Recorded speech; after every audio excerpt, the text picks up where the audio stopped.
So how do you add effects like drop shadows and strokes and glows to your type?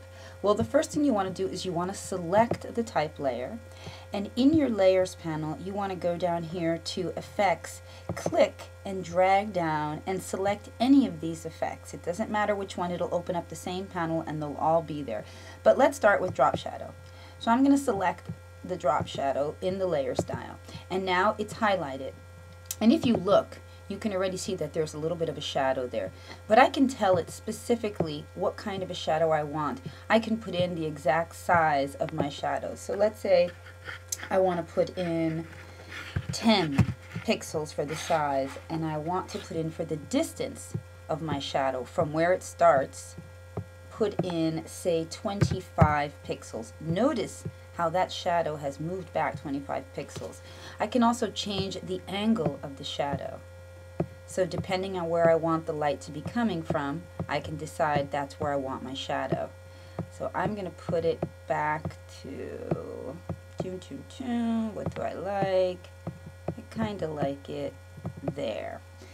You can also add an inner shadow. So what you do is you click on it, but then you have to click again, make sure it's highlighted blue to actually work with the inner shadow. And again, I can do size, I can do a choke, I can do a distance of the shadow. I can decide that I want my inner shadow to be red or darker red going closer to black. I can also click bevel and emboss and give this an emboss feature. I can change the depth of it, the size of it, I can soften it if I want. So you can do several things in the layer styles here. You can say, okay, and now you've applied all these effects. So let's say you don't like some of these effects and you want to go back and change them.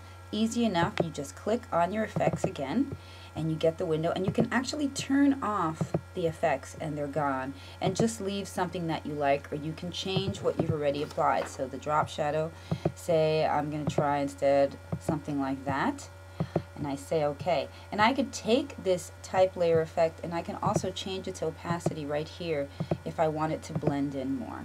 So that's how you add text effects to your type in the effects panel right here. These are your blending options.